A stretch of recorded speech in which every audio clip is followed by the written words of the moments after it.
जय Hind everyone. So welcome back to awakening classes.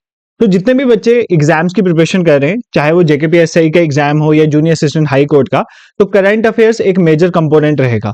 आज जितने भी इंपॉर्टेंट करंट इवेंट्स हुए हैं इस साल में, जो भी इंपॉर्टेंट मतलब पिछले साल में 2024 में जो भी इंपॉर्टेंट करंट में चीजें हुई हैं उनको हम कवर करेंगे। और इसके साथ में बीच में आपको ये भी बताऊंगा कि कहां पर करंट अफेयर्स आप कवर कर सकते हो रेगुलरली, अच्छी अच्छी करंट अफेयर्स की स्लाइड्स देख सकते हो, ताकि फ्यूचर में जो आपके एग्जाम्स हैं उनमें आपको हेल्प मिलेगी। ठीक है, तो कंसंट्रेशन से लेक्चर को सुनना और कुछ एडिशनल पॉइंट में साथ में बताऊंगा, पेन डाउन कर लेना तो आपका काम बन जाएगा। ठीक है, तो बिना टाइम वेस्ट करे अपने लेक्चर को स्टार्ट करते हैं। पहला करंट अफेयर है आइरिस। आइरिस की बात हो रही है। देखो आइरिस यहाँ पे हमारी आई का पार्ट नहीं है, यहाँ पर जो मैं बोल रहा हूँ आइरिस आई के पार्ट को भी बोलते हैं। यहाँ पर आइरिस का मतलब है, आइरिस बेसिकली इंडिया का पहला एआई टीचर रोबोट है। मतलब एक रोबोट बनाया है जो टीचिंग करेगा। ठीक है, जो टीचिंग करेगा, एक ऐसा रोबोट बनाया हमने जिसका नाम है आइरिस। ठीक है, पहले आपने याद रखना है। फिर कहां पर ये हुआ है? केरला के थिरुवनंतपुरम में। केरला के थिरुवनंतपुरम में इसको एक स्कूल में इंट्रोड्यूस किया गया है। इंडिया का पहला एआई टीचर है, इसका नाम है आइरिस, ये आपने याद रखना है। और किसने बनाया इसको? मेकर लैब्स एडुटेक ने बनाया है। किसने बनाया? मेकर लैब्स एडुटेक ने बनाया है। किसके साथ मिलकर? नीति आयोग के साथ। नीति आयोग का जो अटल टिंकरिंग लैब प्रोजेक्ट है ना, उसके तहत बनाया गया है। मेन आपने ये याद रखना है कि इंडिया का पहला एआई टीचर रोबोट कौन सा? आइरिस, केरला में है, थिरुवनंतपुरम के स्कूल में इंट्रोड्यूस हुआ। और इसको बनाया किसने? मेकर लैब्स एडुटेक ने बनाया। इतना याद कर लो। ठीक है, इसके साथ मिलता जुलता एक और इंपॉर्टेंट करंट इवेंट हुआ था 2023 में। कब हुआ था? 2023 में। बहुत इंपॉर्टेंट है और वो एग्जाम्स में पूछा भी गया था। 2023 अगस्त के महीने में इंडिया में पहला एआई स्कूल जो है वो कहां पर था? पहला एआई स्कूल बोला गया था, कहां पर है? केरला में। तो अगर एग्जाम में पूछे कि इंडिया का पहला एआई स्कूल जो है वो कहां पर है? केरला में। इंडिया का पहला एआई टीचर रोबोट कहां पर? केरला के थिरुवनंतपुरम में, उसका नाम आइरिस, और किसने बनाया? मेकर लैब्स एडुटेक ने। बस इतना याद करना है। ठीक है, आई होप ये आपको समझ आ गया होगा। देखो ये सारी स्लाइड्स है, मैं अभी आपको बताऊंगा ये स्लाइड्स मैंने कहां से उठाई, उनका सोर्स भी बताऊंगा, आप वहां से पढ़ोगे और इतनी अच्छी स्लाइड्स आपको मिलेंगी। सेकंड इज गौरव। यहाँ पे गौरव की बात हो रही है। गौरव इज नॉट एन एस्पिरेंट और अ स्टूडेंट। गौरव है क्या? देखो गौरव किसने बनाया इसको? पहली बात डीआरडीओ ने इसको जो है सक्सेसफुल इसको कैरिड आउट किया है। क्या है ये? देखो एक लॉन्ग रेंज ग्लाइड बॉम्ब है। तो मतलब याद कर लो एक बॉम्ब है। ठीक है, क्यों इसके क्यों पढ़ रहे हैं? हमें कोई, हमारा तो डिफेंस का एग्जाम नहीं है इतना, मतलब जेकेपीएसआई तो है बट इतना भी डिफेंस उसमें नहीं पूछते। बट फिर भी मैं इसको कवर इसलिए करवा रहा हूं क्योंकि ये पहली बार हमने किया है। ठीक है, पहली बार, पहली चीज है हमारे लिए। तो पहली हमने इसकी फ्लाइट टेस्ट करा। ये है क्या? एक लॉन्ग रेंज ग्लाइड बॉम्ब है हमारे पास। ठीक है, मतलब नियर अबाउट 1000 किलो का ये एक बॉम्ब का स्ट्रक्चर आएगा, जिसमें से हम वैरायटी ऑफ बॉम्ब्स जो है कैरी कर सकेंगे और 50 से 150 किलोमीटर दूर तक ये स्ट्राइक कर सकता है और बड़े बड़े बंकर्स में किसी भी चीज को उड़ा सकता है। इसके लिए बनाया गया इसको। और इतना याद कर लेना कि ये सिर्फ हम एयरप्लेन से ही लॉन्च कर सकते हैं। जैसे हमने जब इसको टेस्ट किया तो सुकोई जो 30 MK1 हमारा है उसमें से हमने इसको टेस्ट किया है। तो डीआरडीओ ने बनाया। गौरव क्या है? बस इतना याद रखो, एक लॉन्ग रेंज ग्लाइड बॉम्ब है। ठीक है, लॉन्ग रेंज ग्लाइड बॉम्ब है। तो एग्जाम में अगर गौरव पूछ लेगा तो डायरेक्टली आपको पता होना चाहिए कि क्या है। बस इतना याद कर लोगे तो काम बन जाएगा। करंट चेयरमैन डीआरडीओ के कौन है? समीर वी कामत। ऐसे क्वेश्चन पूछ लेता है। करंट चेयरमैन इसरो के, आप मुझे कमेंट सेक्शन में बता दो कि इसरो के अभी करंट चेयरमैन कौन है। मैंने आपको डीआरडीओ के बता दिया, समीर वी कामत। ठीक है, this is clear. So moving towards your next question. This question is important ना, ये मैंने आपको पहले भी पढ़ाया हुआ है। Claudia Sheinbaum. ठीक है, क्लॉडिया शेनबॉम पार्डो इनका पूरा नाम है। क्लॉडिया शेनबॉम भी याद कर लो। ये क्या बनी है? ये प्रेसिडेंट बनी है मैक्सिको की। तो सर क्या हमें सभी कंट्रीज के प्रेसिडेंट प्राइम मिनिस्टर याद रखने? नहीं, हमें नहीं याद रखने। तो इनको क्यों याद रखें? इनमें इतनी क्या खासियत है कि क्लॉडियो शेनबॉम को ही याद रखना है? द रीजन बीइंग दैट ये पहली फीमेल प्रेसिडेंट बनी है ना, तो पहली फीमेल लीडर बनी है मैक्सिको की। तो 66 थे बट ऐसे फीमेल पहली हैं। तो जब भी जहां पर भी फर्स्ट फीमेल है या पर्सन विद डिसेबिलिटीज के साथ कोई चीज लिंक है, चिल्ड्रन के, जैसे अभी राष्ट्रीय बाल पुरस्कार की बात करूंगा, या किसी को लाइफ टाइम अचीवमेंट कुछ मिला है, ये सब चीजें इंपॉर्टेंट हो जाती हैं एग्जाम के लिए। तो क्लॉडिया शेनबॉम जो है ये फर्स्ट फीमेल जो है लीडर बनी है, मतलब प्रेसिडेंट बनी है मैक्सिको की। तो आपने याद करना है। तो कैपिटल इसकी मैक्सिको सिटी है, इतना याद नहीं करो। हमारे लिए मेन काम अभी क्या है कि फर्स्ट फीमेल प्रेसिडेंट कौन बनी है मैक्सिको की? Claudia Sheinbaum. ठीक है, दिस इज क्लियर। तो बहुत सिंपल क्वेश्चन था ये, तो आपका कवर हो गया। अब एग्जाम में जा रहे हो और अगर नोबेल प्राइजेस नहीं पढ़ के जा रहे हो तो बहुत बड़ी बेवकूफी है। तो नोबेल प्राइजेस अच्छे से आप कवर करके जाओगे। ऑलरेडी भी पढ़ाया, आज भी पढ़ा रहे होंगे। नोबेल प्राइजेस से क्वेश्चन आएंगे। देखो सबसे पहली बात नोबेल पीस प्राइज की सबसे इंपॉर्टेंट है Nobel peace prize. Nobel peace prize किसको दिया गया है? निहोन हिडेंक्यो को। निहॉन हिडोंक्यो, रट लो इसको। ये क्या है बेसिकली, देखो जापान में जो आपको पता है हिरोशिमा नागासाकी में बॉम्ब गिरा था, उसकी वजह से कितने कॉन्सिक्वेंसेस हुए थे। ये निहॉन हिडोंक्यो एक तरह की ऑर्गेनाइजेशन मान लो, इसका काम है कि बेसिकली ये जागरूकता फैलाते हैं कि न्यूक्लियर वेपन्स का यूज नहीं होना चाहिए। तो मतलब एक न्यूक्लियर वेपन फ्री वर्ल्ड बनाने के लिए काम करती है एक ऑर्गेनाइजेशन निहॉन हिडोंक्यो, कहाँ की है, जापान की, इसलिए इसको नोबेल पीस प्राइज मिला है 2024 का, ठीक है। उसके बाद इकोनॉमिक्स में मतलब इसको स्वर्गिस रिक्स बैंक प्राइज भी बोलते हैं, या नोबेल प्राइज इन इकोनॉमिक्स ऐसे बोलते हैं, ठीक है। ये किसको मिला, ये 3 पर्सन को मिला, बट रट लो यार, जॉनसन रॉबिन्सन, ये तो 2 रट लिए, डैरन यहां से रट लो, डैरन जॉनसन रॉबिन्सन, ठीक है, या ऐसे याद कर, एस्मोग्लू जॉनसन रॉबिन्सन, किसी भी तरह से याद कर लो, इनको इकोनॉमिक्स में मिला है। क्यों मिला है, इन्होंने बेसिकली इस चीज के बारे में स्टडी करी है कि जो सोसाइटी में इंस्टीट्यूशंस हैं, जैसे फैमिली एक इंस्टीट्यूशन है, मैरिज है, जो भी है इंस्टीट्यूशंस होते हैं, सोशियोलॉजी में पढ़ाया था आपको, तो जो सोसाइटल इंस्टीट्यूशन है वो कैसे कंट्री की प्रॉस्पेरिटी में मतलब इकोनॉमी में कैसे हेल्प करते हैं, उस चीज के बारे में इन्होंने स्टडी करा। तो इकोनॉमिक्स और सोसाइटी के इंस्टीट्यूट को लिंक करके इन्होंने पढ़ा। आपको इन डेप्थ ये नहीं पूछेगा इन्होंने क्या किया, वो डिफिकल्ट एग्जाम में पूछ भी सकते हैं, देख भी लेना, बट इनके नाम याद कर लो, एस्मोग्लो जॉनसन रॉबिन्सन, बट निहॉन हिडोंको अच्छे से कर लेना, यहां से क्वेश्चन फ्रेम होने की प्रोबेबिलिटी ज्यादा है, ठीक है। नेक्स्ट देखो आ गया फिजिक्स। तो फिजिक्स में जो इस बार का नोबेल प्राइज मिला है 2 पर्सन को मिला है, होपफील्ड और हिंटन को। होपफील्ड एचएस से याद कर लो, होपफील्ड और हिंटन को मिला है। इन्होंने बेसिकली क्या किया है, मशीन लर्निंग टेक्नोलॉजी बनाई है, किसकी हेल्प से, आर्टिफिशियल न्यूरल नेटवर्क की हेल्प से, बस इतना याद कर लो। केमिस्ट्री में मिला है, देखो इस बार केमिस्ट्री में जो नोबेल प्राइज मिला है वो इन पर्सन्स को मिला है, किस लिए, क्योंकि इन्होंने प्रोटीन, देखो प्रोटीन के जो आपको पता है, अगर हमारी बॉडी में जो प्रोटीन्स हैं उनके जो डिजाइन्स होते हैं उनको कैलकुलेट करना, या उनके बेसिस में प्रोटीन का स्ट्रक्चर कैसे होगा, उसके जीन्स वगैरह को स्टडी करके उन पे इन्होंने स्टडी करी है, मतलब प्रोटीन की स्टडी करी है, मतलब इतना मान लो।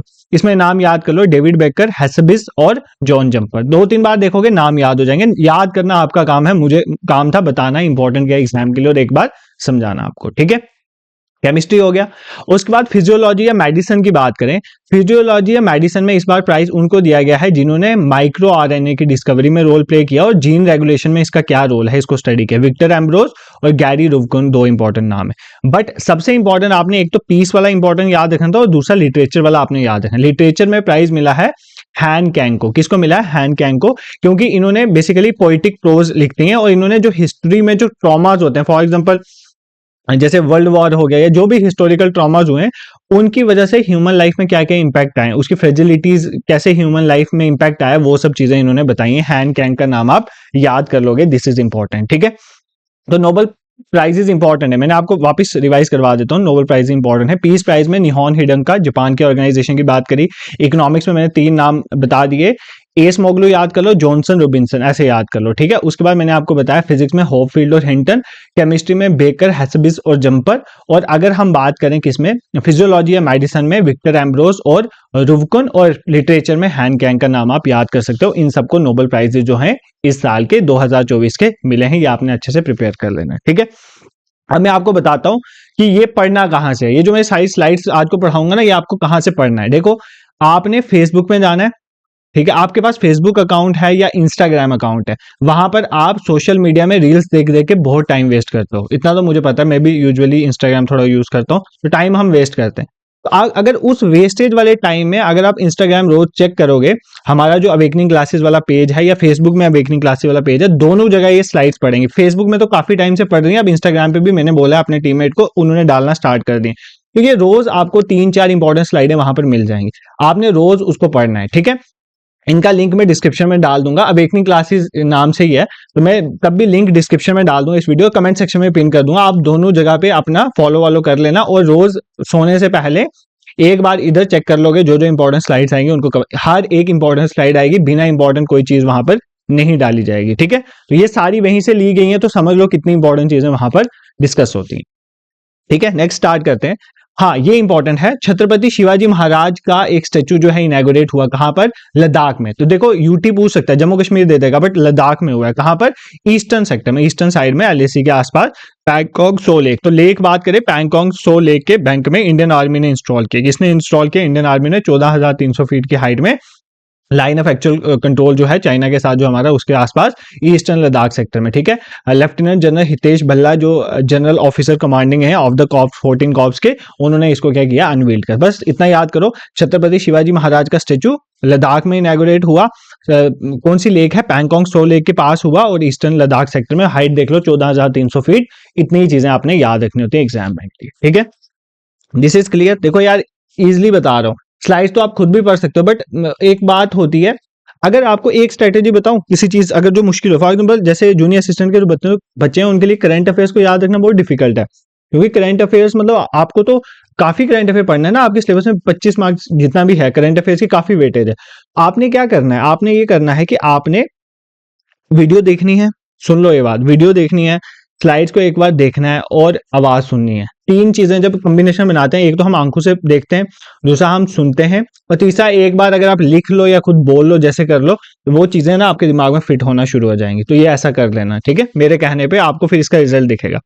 शरद कमाल, शरद कमाल की बात करें तो इंडियन टेबल टेनिस प्लेयर हैं। देखो पहले इंडियन बने, इसलिए इंपॉर्टेंट है, पहले इंडियन एम्बेसडर बने किसके, इंटरनेशनल टेबल टेनिस फेडरेशन के। इतना याद करें। इनको पहले पद्मश्री मिला और खेल रत्न अवार्ड भी मिला है। ये कम ही पूछेगा, बट ये जरूर पूछेगा कि पहले Indian ambassador international table tennis federation के कौन बने हैं, तो शरद कमाल का नाम आप याद कर लोगे। ऐसे क्वेश्चन एग्जाम में पूछा जा सकता है। नेक्स्ट देखो, फर्स्ट एशियन बुद्धिस्ट समिट 2024। तो पहली एशियन बुद्धिस्ट समिट जो है 2024 की, मैं कोई करंट छोड़ नहीं ना रहा हूं, बस ठीक है। पहली एशियन बुद्धिस्ट समिट जो है 2024 की, वो कहाँ होने जा रही है। देखो पहली एशियन बुद्धिस्ट समिट जो है 5 से 6 नवंबर में हुई। कहां पर हुई, न्यू दिल्ली में। कहां पर हुई, न्यू दिल्ली में। तो मिनिस्ट्री ऑफ कल्चर ने द्वारा जो है इन्होंने किसके साथ मिलकर, इंटरनेशनल बुद्धिस्ट जो कॉन्फेडरेशन है उसके साथ मिलकर पहली एशियन बुद्धिस्ट समिट करवाई। कहां पर, न्यू दिल्ली में। और इसकी थीम क्या थी, role of Buddha Dhamma in strengthening Asia. तो एशिया को स्ट्रेंथन करने में बुद्धा के धम्मा का क्या रोल है, इसकी ये थीम थी। आपने ये याद करना है कि फर्स्ट एशियन बुद्धिस्ट समिट कहां पे, वहां पे मनीला डाल देगा, वहां पर आपको थाईलैंड डाल देगा, वहां पर आपको चाइना का बीजिंग डाल देगा, बट आपको याद रखना है कहां पर हुई है, न्यू दिल्ली। तिब्बत भी डाल सकते हैं। तो ऐसे आपने याद रखना फर्स्ट एशियन बुद्धिस्ट समिट कहां पर हुई है, न्यू दिल्ली में हुई है, ठीक है। तो आप सबको पता है कि हमारे फॉर्मर प्राइम मिनिस्टर जो है श्री मनमोहन सिंह जी, उनका देहांत हो गया था 26 दिसंबर को, ठीक है। तो 1932 में उनका जन्म हुआ है, 26 दिसंबर 2024 में उनकी जो है फाइनल जो हुआ है। अब ये आपको पता है, अब इनकी आपको पता है ये मतलब no doubt one of the ablest मैं कह सकता हूँ गवर्नर भी रहे हैं हमारे आरबीआई के। उसके बाद फाइनेंस मिनिस्टर के तौर पे भी काम करो, प्राइम मिनिस्टर भी रहे हैं। तो आपको इनका कुछ पता होना चाहिए कि क्या थे। तो ये एग्जाम में पूछा जा सकता है कि कौन से नंबर के प्राइम मिनिस्टर रहे हैं। तो 30th prime minister of India जो है 2004 से लेकर 14 नंबर, 2 टर्म इन्होंने जो है सर्व करा है। फिर 50th गवर्नर भी रहे हैं, आरबीआई के गवर्नर भी रहे हैं 1982 से लेकर 1985 के बीच में। फाइनेंस मिनिस्टर भी रहे हैं इंडिया के 1991 से लेकर 1996। और किसके टाइम पे रहे, पीवी नरसिम्हा राव। ये क्वेश्चन एग्जाम में पूछा गया एक बार। और इनको सेकंड हाईएस्ट सिविलियन ऑनर भी दिया गया है पद्म विभूषण के साथ। और मोस्ट प्रोबेबली इनको जो है इंडिया के हाईएस्ट सिविलियन अवार्ड भी दिया जाएगा इन फ्यूचर। मैं थोड़ा अपने दिमाग से ऐसा सोच पा रहा हूं, तो इनको मिलेगा। और ऑटोबायोग्राफी इनकी क्या है, चेंजिंग इंडिया। ये कुछ फैक्ट्स आपने श्री मनमोहन सिंह जी, डॉक्टर मनमोहन सिंह जी के बारे में याद रखना है, ठीक है।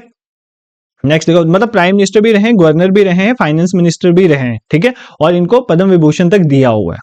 नेक्स्ट देखो, और भारत रत्न भी इनको नहीं मिला है, ठीक है, ये भी याद कर लें। इंडिया का पहला डिजिटल म्यूजियम, देखो पहले तो ये याद करो इंडिया का पहला डिजिटल म्यूजियम कौन सा है, अभय प्रभावना। अभय प्रभावना, पहले तो नाम याद कर लो, अभय प्रभावना, ठीक है। इंडिया का पहला डिजिटल म्यूजियम है, जैसलमेर के स्टोन से बना हुआ है। नाम याद कर लो, कौन सी बैंक रिवर के बैंक में बना है, इंद्रायणी रिवर। कहां पर है, मुंबई पुणे है, मतलब पुणे में है। कहां पर, महाराष्ट्र में, ठीक है। किसने बनाया, फिरोडिया इंस्टीट्यूट ऑफ फिलोसफी। ये नहीं कोई पूछेगा। और ये क्या है बेसिकली, अभय प्रभावना क्या बताएगा, जो 24 जो जैन के तीर्थंकार हुए हैं ना, उनके बारे में बताएगा। मतलब उनकी लिटरेरी जर्नल के बारे में बताएगा, ठीक है। उनके सागास के बारे में बताएगा, मतलब उनकी जो भी हिस्ट्री रही है उनके बारे में बताएगा। ये आपने याद है। किसके साथ, मतलब जैनिज्म के साथ रिलेटेड है, ये याद कर लो, ठीक है। जैनिज्म के साथ रिलेटेड है। इंडिया का पहला डिजिटल म्यूजियम क्या नाम है, अभय प्रभावना। कहां पर है, पुणे में, महाराष्ट्र में। रिवर पूछ रहे तो इंद्रायणी रिवर के किनारे है, ठीक है। ये क्लियर हो गया। नेक्स्ट देखो, international conference on green hydrogen. इतना भी इंपॉर्टेंट नहीं है कि इंटरनेशनल कॉन्फ्रेंस ग्रीन हाइड्रोजन की सेकंड नंबर वाली कहां पर हुई है, भारत मंडपम, न्यू दिल्ली में। बस इतना याद कर लो, इसमें से क्वेश्चन पूछे जाने की प्रोबेबिलिटी कम है, ठीक है। रथ सप्तमी, हाँ ये फेस्टिवल पे क्वेश्चन पूछ लेता है, तो रथ सप्तमी पूछ लेगा कि कहाँ का फेस्टिवल है, तो आंध्र प्रदेश का स्टेट फेस्टिवल है। कहाँ पर है? आंध्र प्रदेश का स्टेट फेस्टिवल है। आंध्र प्रदेश ने डिक्लेयर किया है रथ सप्तमी को एज अ स्टेट फेस्टिवल, और ये बेसिकली बर्थडे मनाया जाता है सन गॉड का, ऐसे याद कर लो, ठीक है। और आंध्र प्रदेश रीऑर्गेनाइजेशन एक्ट 2014 में आया था, जिसने आंध्र प्रदेश को तेलंगाना और आंध्र प्रदेश स्टेट, दो स्टेट में डिवाइड हो गई थी, आंध्र प्रदेश और तेलंगाना। बट ये नहीं पूछेगा, ये तो ऐसे स्टैटिक है। मैं इसलिए बोल रहा था, इन स्लाइड्स का ये बेनिफिट है, आपको करंट के साथ साथ स्टैटिक चीजें भी रिवाइज करने की कोशिश की गई है। तो मतलब ये एक बहुत अच्छा लीथल कॉम्बिनेशन है करंट और स्टैटिक का, तो इन स्लाइड से आपको हेल्प मिलेगी जरूर। नेक्स्ट देखो, अमिताभ चटर्जी की बात करेंगे। अमिताभ चटर्जी की बात करें, हाँ, new managing director and CEO JK bank, Jammu Kashmir bank के नए मैनेजिंग डायरेक्टर और सीईओ कौन बने हैं? अमिताभ चटर्जी बने, ये याद कर लेना, ठीक है। ये हिस्ट्री का फैक्ट है, जम्मू कश्मीर बैंक का भी जो है इनकॉर्पोरेट हुआ था 1 अक्टूबर 1930। और एग्जाम में क्वेश्चन पूछता है जेके एसएसबी के एग्जाम्स में, किसके टाइम पे जेएंडके बैंक आया था? तो महाराजा हरि सिंह जी के टाइम पे, ये भी याद कर लेना। तो अभी ये फैक्ट याद कर लो, अमिताभ चटर्जी जो है ये नए मैनेजिंग डायरेक्टर और चीफ एग्जीक्यूटिव ऑफिसर हैं किसके? जम्मू कश्मीर बैंक के, ठीक है। देखो, आपको ऐसा लग रहा होगा ना कि मतलब इतना करंट है, कैसे रिवाइज करेंगे? मैंने वीडियो एक बार बनानी है, बट आप पे कोई कंपल्शन नहीं, आप एक बार देखो, आप इसको एक बार डाउनलोड कर लो, दूसरी बार भी देख सकते हो, एक बार कहीं पर लिख लो, स्लाइड से रिवाइज भी कर सकते हो। और वैसे भी मैं वीडियो में 1-2 बार ऐसा बोलता हूँ, दिमाग में चीजें बैठ जाए। अगर एक बार आज वीडियो देख लोगे, एक बार 15 दिन के बाद देख लोगे, चीजें फिक्स हो जाएंगी दिमाग में। और आपके पास 4 ऑप्शन होते हैं एग्जाम में, तो करंट अफेयर से डरो मत, भागो मत वहां से, करंट अफेयर से भी हम क्वेश्चन जो है निकाल सकते हैं एग्जाम में। देखो, प्रधानमंत्री राष्ट्रीय बाल पुरस्कार इंपॉर्टेंट है। इस बार 17 बच्चों को प्रधानमंत्री राष्ट्रीय बाल पुरस्कार मिले। क्या हमने 17 नाम याद करने? नहीं, ठीक है, 17 नाम नहीं याद करने। देखो, 2 नाम हमें याद करने, एक तो अयान सजाद, सोशल मीडिया में आपने देखा होगा, 12 ईयर के सूफी सिंगर हैं अनंतनाग के, ठीक है। उन्हें कश्मीरी म्यूजिक और कल्चर में इंपॉर्टेंट रोल प्ले किया, तो अयान सजाद का नाम आप याद रखोगे। और दूसरा नाम आप रखोगे ऋषिक कुमार शर्मा का नाम, सांबा से हैं ये, और इन्होंने साइंस एंड टेक में इंपॉर्टेंट रोल प्ले किया साइबर सिक्योरिटी वाली फील्ड में। तो अयान सजाद और ऋषिक कुमार शर्मा, ऋषिक कुमार शर्मा जो है सांबा के, और अयान सजाद अनंतनाग, इन दोनों का नाम आप याद रखोगे। ऐसे तो 17 बच्चों को मिला, बट हमारे जम्मू कश्मीर के ये 2 हैं, इनका नाम आपने जरूर याद रखना है, ठीक है। नेक्स्ट देखो, स्वर्णिम भारत विरासत और विकास। इस बार का जो रिपब्लिक डे सेलिब्रेशन होगा 2025 का 26 जनवरी में, उसकी जो थीम है वो क्या है? स्वर्णिम भारत विरासत और विकास। तो मतलब स्वर्णिम मतलब गोल्डन इंडिया, और विरासत मतलब हेरिटेज, और विकास मतलब डेवलपमेंट। तो ये याद कर लो, थीम इसकी पूछी जा सकती है। मिनिस्टर ऑफ डिफेंस ने अनाउंस करी है स्वर्णिम भारत विरासत और विकास, इस बार के रिपब्लिक डे सेलिब्रेशन की, जो हमारी 2025 की रिपब्लिक डे की थीम है, ये आप अच्छे से रिवाइज कर लोगे। मेजर राधिका सेन, इंपॉर्टेंट नाम है, बहुत न्यूज में आया था। मेजर राधिका सेन जी को 2023 का United nation military gender advocate award मिला है। किसने दिया है? यूनाइटेड नेशन के सेक्रेटरी जनरल एंटोनियो गुटेरेस। अगर पूछे क्या ये पहले हैं जिनको ये अवार्ड मिला है? नहीं, इनसे पहले जो है किसको मिला है? मेजर सुमन गवानी को भी मिला है 2019 में। तो आप इनको अगर पूछे रिसेंटली 2023 का United nation military gender advocate of the year award किसको मिला है, तो मेजर राधिका सेन को मिला है, क्योंकि इन्होंने यूनाइटेड नेशन मिशन जो डीआरसी में हो रहे थे, democratic Republic of Congo Africa में, वहां पर एक इंपॉर्टेंट रोल प्ले किया है, ठीक है। कुछ नहीं है, फैक्चुअल चीजें आपको याद रखनी है बस, तो दिमाग में चलाओ। 43rd इंटरनेशनल ट्रेड फेयर जो है वो कहां पर हो रहा है? भारत मंडपम, न्यू दिल्ली में, ठीक है। थीम क्या है? विकसित भारत @2047, ठीक है। कुछ नहीं यार, बस इतना याद रखो, इंडियन इंटरनेशनल ट्रेड फेयर कहां पर हो रहा है? भारत मंडपम, न्यू दिल्ली में। इतनी प्रोबेबिलिटी नहीं है इस क्वेश्चन के एग्जाम में आने की। नेक्स्ट देखो, इंडिया का पहला ग्रीन हाइड्रोजन फ्यूलिंग स्टेशन, ये इंपॉर्टेंट है। इंडिया का पहला ग्रीन हाइड्रोजन, मतलब ग्रीन हाइड्रोजन को फ्यूल करने के लिए, मतलब यहाँ पे ग्रीन हाइड्रोजन प्रोड्यूस होगी, उसकी वजह से बसेस चलेंगी, तो यही है 80 kg of green hydrogen daily produce होगी, जिसकी वजह से 5 जो हाइड्रोजन फ्यूल सेल बसेस चलेंगे। और कहां पर है? लेह लद्दाख में। बस अमरा राजा इंफ्रा ने इसको डेवलप किया है। इससे भी इंपॉर्टेंट ये है कि लेह लद्दाख में इंडिया का पहला ग्रीन हाइड्रोजन फ्यूलिंग स्टेशन जो है वो बना है, ये आपने याद रखना है, ठीक है। नेक्स्ट देखते हैं, एनएचआरसी क्या है? नेशनल ह्यूमन राइट कमीशन, ठीक है। एनएचआरसी के चेयरपर्सन कौन चुने गए हैं रिसेंट? तो एनएचआरसी के चेयरपर्सन चुने गए हैं वी राम सुब्रमण्यम, आपने नाम याद करना है। वी रामा सुब्रमण्यम जो है, इनको चुना गया है as the chairperson of NHRC, national human right commission. NHRC एक स्टैट्यूटरी बॉडी है। स्टैट्यूटरी बॉडी, जो भी जूनियर सेशन के बच्चे अच्छे से याद कर लेना, कि कौन चुने गए हैं, फॉर्मर सुप्रीम कोर्ट के जज थे और अभी इनको एनएचआरसी का चेयरपर्सन चुना गया वी रामा सुब्रमण्यम को। और ये जो है इनका टेनवर जो है एनएचआरसी में 3 साल का टेनवर रहेगा 2027 तक। और ये एनएचआरसी एक स्टैट्यूटरी बॉडी है, मतलब एक एक्ट के थ्रू बनी है, तो ये याद कर लेना। नेक्स्ट देखो, अब आपको पता है ना इंडिया में कितनी यूनेस्को वर्ल्ड हेरिटेज साइट है, कब से बताता हूं यार, 43 वर्ल्ड हेरिटेज साइट्स हैं यूनेस्को की इंडिया में। अब उनकी लिस्ट आपको थोड़ी याद करनी है, क्योंकि 4-5 लास्ट याद करें, इनमें से एग्जाम में पूछता है। रिसेंट मोइदम्स जो है असम में, आपको पता है होम किंगडम के वो जो बुरियल साइट, उनको मोइदम्स असम के मोस्ट रिसेंट ऐड हुई है 2024 में। इससे पहला होयसाला टेम्पल्स जो थे बेलूर, हैलेबिडो, सोमनाथपुरम के कर्नाटका के, उनको ऐड किया गया 2023 में। शांति निकेतन वेस्ट बंगाल 2023, डोलावीरा गुजरात 2021 और ककाटिया रुद्रेश्वर टेम्पल तेलंगाना 2021। ये मैंने रिसेंट वाले बताए, इससे पहले तो बहुत हैं, टोटल 43 हैं, बट आपको रिसेंट वाले याद कर लें क्योंकि इनमें से एग्जाम में पूछते हैं। तो मोईदाम सबसे लेटेस्ट जो है 2024 में असम के ऐड हुए थे in the UNESCO world heritage site list of India. This is clear, बहुत सिंपल क्वेश्चन है, इसमें इतना बताने वाला नहीं था। Next is छोंक।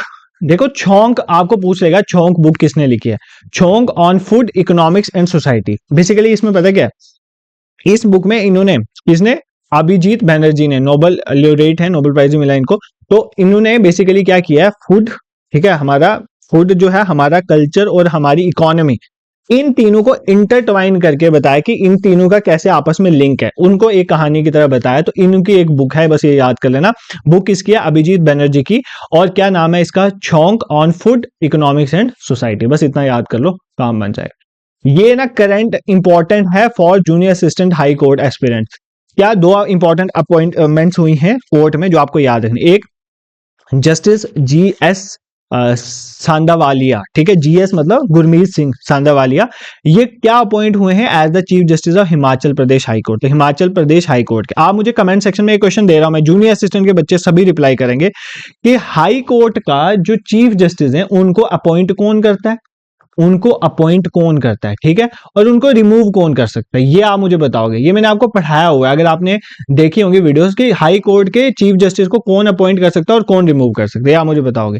और दूसरा आपने नाम याद रखना है, जस्टिस नरेंद्र जी। नरेंद्र जी मतलब इनका पूरा नाम है गुहानाथन नरेंद्र, ठीक है। तो ये इनको जस्टिस गुहानाथन नरेंद्र को अपॉइंट किया गया है, इसके chief justice Uttarakhand high court. तो उत्तराखंड और हिमाचल प्रदेश के हाई कोर्ट के जो चीफ जस्टिस हैं वो चुने गए। तो हिमाचल प्रदेश की बात करें तो GS संदावालिया, और अगर मैं बात करूं इनकी उत्तराखंड की, तो उत्तराखंड के कौन चुने गए हैं, गुहानाथन नरेंद्र जी। बस इतना याद कर लो तो आपका काम बन जाएगा, ठीक है। यार यहाँ पे लिखा हुआ है अपॉइंट कौन करते हैं, प्रेसिडेंट करते हैं, मैंने देखा नहीं वैसे, आर्टिकल 217। आप मुझे बताओ रिमूव कौन कर सकता है, रिमूव कौन कर सकता है, ये मुझे आप बताओगे कमेंट सेक्शन में, ठीक है। हाँ ये इंपॉर्टेंट है यार।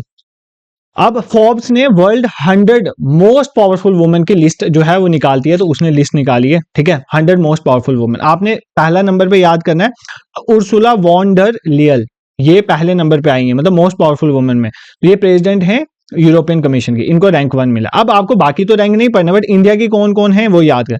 निर्मला सीतारमन जी हमारी फाइनेंस मिनिस्टर, रैंक 28 में ओवरऑल, ठीक है, वही निर्मला सीतारमन जी, वही पॉपकॉर्न, ठीक है, बड़ा वायरल हुआ था। रोशनी नाडर मल्होत्रा, भाई इनको बड़े अवार्ड्स मिल रहे हैं, अगर ये क्वेश्चंस में आते हैं तो आंसर्स हो सकते हैं।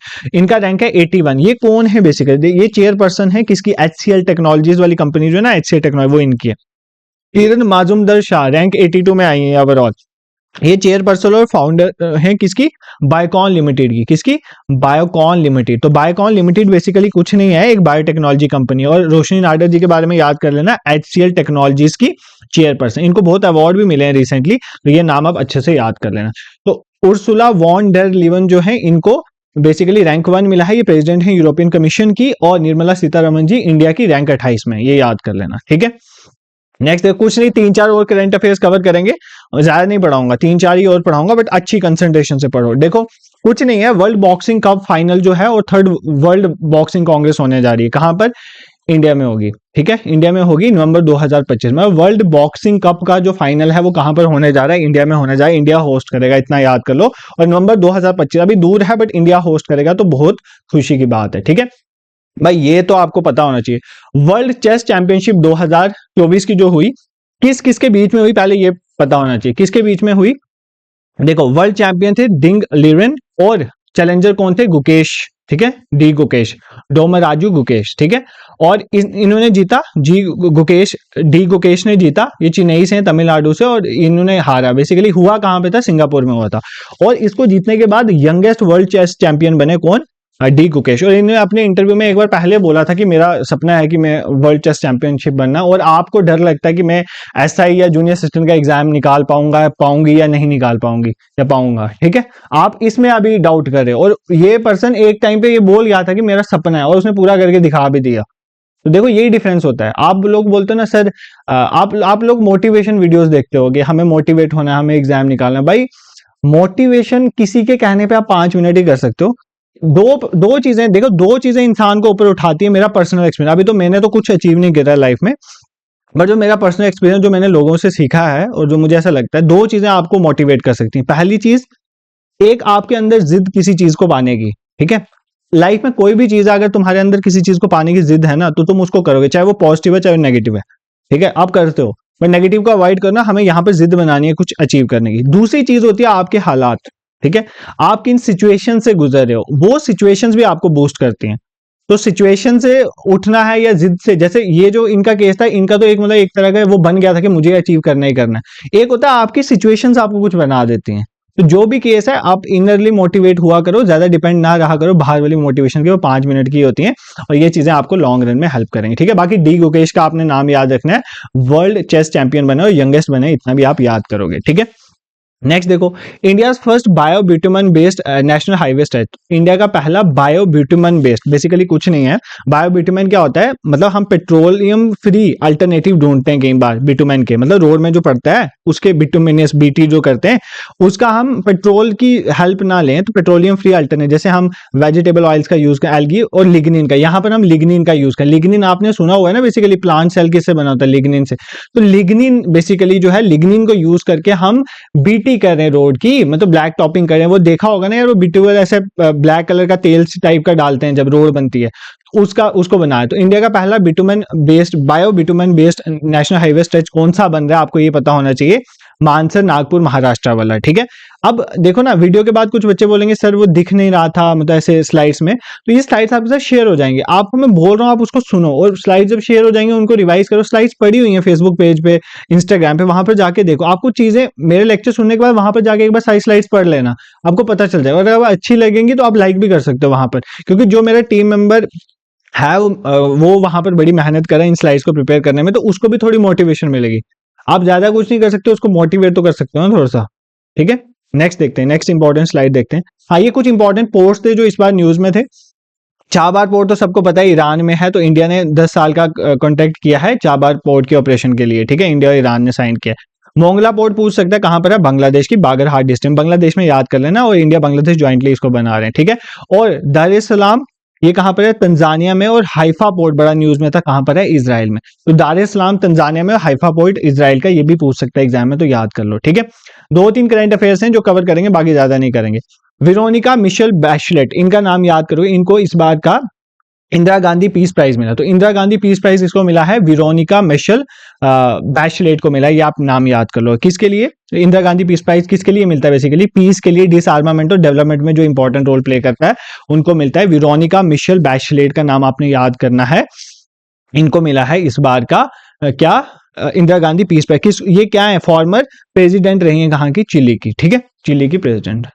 नेक्स्ट देखो, जो कुवैत है ना, उनका जो हाईएस्ट सिविलियन अवार्ड है, कुवैत का हाईएस्ट सिविलियन, इसका नाम है ऑर्डर ऑफ मुबारक अल केबर। ये किसको मिला है, प्राइम मिनिस्टर नरेंद्र मोदी जी को। बस इतना याद कर लो कि प्राइम मिनिस्टर नरेंद्र मोदी जी को मुबारक ए केबर मिला है, जो कि कुवैत का हाईएस्ट सिविलियन अवार्ड है, ठीक है। नेक्स्ट देखो, ये इंपॉर्टेंट है, अभी कुंभ मेला होने जा रहा है। Kumbh Mela is very important. Kumbh Mela 13 जनवरी से 26 फरवरी तक चलेगा। और ध्यान से सुनना, मिनिस्ट्री ऑफ कल्चर ने एक पूरा का पूरा विलेज सेटअप किया है, जिस विलेज का नाम है कालग्राम विलेज। कलग्राम विलेज कहां पर है, प्रयागराज में। ये रिच स्पिरिचुअल और कल्चरल हेरिटेज बताएगा कंट्री की महाकुंभ में, ठीक है। और मिनिस्ट्री ऑफ कल्चर कौन है, श्री गजेंद्र सिंह शेखावत, आप याद कर सकते हो। तो कुंभ मेला कहाँ पर हो रहा है, प्रयागराज में हो रहा है, यूपी में, ठीक है। और कालग्राम विलेज का नाम आपने याद करना। और दूसरा, एग्जाम में कई बार क्वेश्चन पूछता है, ये तो हो गया इंडिया में सबसे बड़ा जो मेला है वो कुंभ मेला ही है। और सेकंड लार्जेस्ट अगर पूछे, ये भी पूछ लेता है एग्जाम में, पता नहीं कौन से एग्जाम में पूछा था, मेरे एग्जाम में आया था एक बार। तो गंगा सागर मेला, कौन सा, गंगा सागर मेला। गंगा सागर मेला कहाँ पर, वेस्ट बंगाल में। कहाँ पर, वेस्ट बंगाल में। आप याद कर सकते हो। बस एक दो ही पढ़ाऊंगा और ज्यादा नहीं पढ़ाऊंगा। इंडिया का पहला डायबिटीज बायो बैंक, इंडिया का पहला डायबिटीज बायो बैंक कहां पर बना है। इंडिया का पहला डायबिटीज बायो बैंक जो है बेसिकली वो कहां पर बना है, चेन्नई में बना है। कहां पर, चेन्नई में। Indian council of medical research और मद्रास डायबिटीज सेंटर ने आपस में मिलकर बनाया गया। यहाँ पर क्या होगा, एडवांस रिसर्च की जाएगी। डायबिटीज आजकल हर तीसरे बंदे को डायबिटीज की प्रॉब्लम है, तो उसके लिए कहां पर है, चेन्नई में। इतना याद कर लेना, ठीक है। एक लास्ट इंडेक्स पढ़ा के लेक्चर को कंक्लूड करेंगे। Travel and tourism development index जो है वो कौन निकालता है, वर्ल्ड इकोनॉमिक फोरम। जब भी कोई इंडेक्स पढ़ना हो, दो चीजें पढ़नी है, रैंक 1 किसका है और इंडिया का क्या रैंक है और कौन निकालता है, बस ऐसे बता दिया। Travel and tourism development index कौन निकालता है, वर्ल्ड इकोनॉमिक फोरम। रैंक 1 किसका है, यूएसए का। और इंडिया का रैंक कितना है, 39 आउट ऑफ 119 कंट्रीज। और स्लाइड्स तो और भी हैं, बट मैं और स्लाइड्स पे नहीं जाऊंगा, आज इतना ही रखूंगा। बाकी स्लाइड्स हम धीरे धीरे कवर करने की कोशिश करेंगे। आई होप आपको आज का लेक्चर पसंद आया होगा। आई एम इन अ हरी, मुझे कहीं जाना है, तो आज मैं वापस रिवाइज नहीं करवा सकता, आप वीडियो को वापस देख लेना। बाकी देखो, अगर आप चाहते हो, देखो आप पे ही डिपेंड करता है चीजें। जैसे जेकेपीएसआई वाले बच्चों के लिए मैंने मैथ स्टार्ट किया, मैथमेटिकल एबिलिटीज। पहले लेक्चर में नियर अबाउट 2200-2300 बच्चों ने देखा, दूसरे लेक्चर में मुझे लगता है 1000 बच्चों ने देखा। अगर आप ऐसे सिंसियरिटी दिखाओगे तो फिर तो भाई सीरीज नहीं चलेगी। आप सिंसियरिटी से पढ़ोगे, I will teach you each and everything. I will try my level best, में चाहे लेट घर पहुंचूंगा, जैसे भी पहुंचूंगा मैं लेक्चर बनाऊंगा, ठीक है। मेरी ये स्पिरिट रहती है हमेशा से। बट अगर आप ऐसा करोगे तो नहीं। बाकी जो इसका सेकंड पार्ट है वो थोड़े दिन में ले आऊंगा, जब मेरे पास इंपॉर्टेंट स्लाइड्स और कवर हो जाएंगी। तो मैं आपको रिकमेंड करूंगा कि आप फेसबुक या इंस्टाग्राम में, जहां पर आप जिस सोशल मीडिया पे हो वहां पर यूटिलाइज करो, टाइम इन चीजों पे इन्वेस्ट करो। ये करंट अफेयर का ऐसा कंपोनेंट है ना कि एक ही बार एग्जाम से पहले रिवाइज नहीं होता है, बाकी चीजें हो जाती हैं, ये नहीं होता है, इसको पढ़ना पड़ता है पहले, ठीक है, क्योंकि ये सारा एक फैक्चुअल होता है। तो आप पहले उनको कवर करें। और दूसरी बात यह है कि चाहे जूनियर असिस्टेंट के बच्चे हैं, जेकेपीएसआई वाले, आपकी लेक्चर्स की प्लेलिस्ट बनी हुई है यूट्यूब में, सब फ्रीली अवेलेबल है, आप उन लेक्चर्स का बेनिफिट उठाएं। बाकी व्हाट्सएप और टेलीग्राम ग्रुप भी है, पीडीएफ में टेलीग्राम ग्रुप में शेयर करवा दूंगा जब मैं कंप्लीट कर लूंगा इसको। और व्हाट्सएप में मैं कोई भी इंपॉर्टेंट अनाउंसमेंट है वो कर लेता हूँ, सबके लिंक मैं डिस्क्रिप्शन में डाल दूंगा। आप सोशल मीडिया सारे हैंडल्स के साथ हमारे जुड़कर इस इनिशिएटिव का बेनिफिट उठा सकते हो। अगर आपको ये लेक्चर पसंद आया है, अगर सच में पसंद आया है, तो आप इस यूट्यूब चैनल को सब्सक्राइब कर सकते हो, शेयर भी कर सकते हो, रिकमेंड कर सकते हो अपने दोस्तों के साथ। This is it for today. और जो मैंने क्वेश्चन पूछा ना उसका आंसर कर देना कि कौन रिमूव करता है। एक क्वेश्चन और पूछा, 2 क्वेश्चन पूछे थे। Thank you so much for watching.